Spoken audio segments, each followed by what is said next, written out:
జై శ్రీరామ్. శ్రీరామభద్రాయ నమః. రామభద్రో విజయతేతరం. శ్రీ పరాభవనామ సంవత్సర శుభాశయాః. ఉగాది శుభాకాంక్షలు. నూతన సంవత్సరం భారతీయులందరికీ కూడా. శ్రీ పరాభవనామ సంవత్సరం కాలచక్రంలో అంటే 60 సంవత్సరాల్లో 40వ సంవత్సరం. చాలా విశేషంగా పరాభవ అంటే అనుభవం అని అర్థము, ఓటమి అని అర్థము.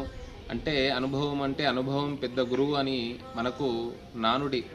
జీవితంలో ఎన్నో అనుభవాల నుండి ఒక ఉన్నతమైనటువంటి మార్గానికి, విజయ మార్గానికి సంకేతకంగా శ్రీ పరాభవనామ సంవత్సరంలో 12 రాశుల వారికి విజయం జరగాలని, వారి యొక్క ధర్మాలు, స్వధర్మం ఏదైతే ఉంటుందో వారి యొక్క ఉద్యోగ ధర్మం కానివ్వండి, వ్యాపార ధర్మం కానివ్వండి, వ్యవహార ధర్మం కానివ్వండి, అన్నింటిలో కూడా అందరికీ విజయం జరగాలని మేము కూడా శ్రీ రామచంద్ర స్వామి వారిని, రామభద్ర స్వామి వారిని ప్రార్థన చేస్తున్నాం. ఆపదామపహర్తారం దాతారం సర్వసంపదాం లోకాభిరామం శ్రీరామం భూయో భూయో నమామ్యహం.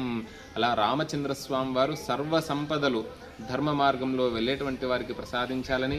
పరాభవ అంటే ఓటమి అని అంటున్నారు. ఓటమి ఎవరికి అంటే అధర్మ మార్గంలో వెళ్ళేటువంటి వారికి ఓటమి, ధర్మ మార్గంలో వెళ్ళేటువంటి వారికి విజయము.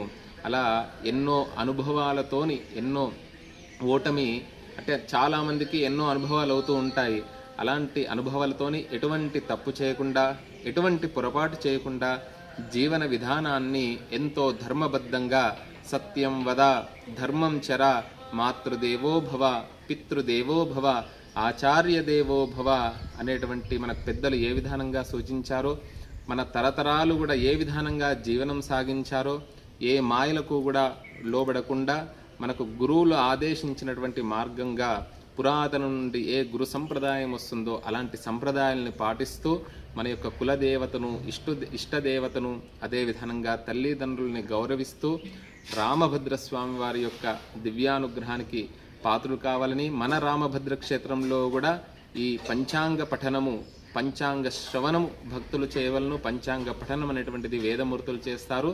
పంచాంగములు అంటే తిథివార నక్షత్ర యోగ కరణములు. తిథేశ్చ శ్రియమాప్నోతి వారాద్ ఆయుష్యవర్ధనం నక్షత్రాత్ హరతే పాపం యోగాద్ రోగ నివారణం కరణాత్ కార్యసిద్ధిశ్చ. అలా ఆ విధానంగా ఈ పంచాంగం వినడం ద్వారా విశేషమైనటువంటి ఫలితాలను చెప్పారు.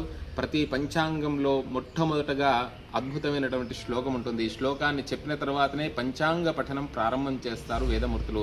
శ్రీ కళ్యాణ గుణావహం రిపుహరం దుస్వప్న దోషాపహం గంగా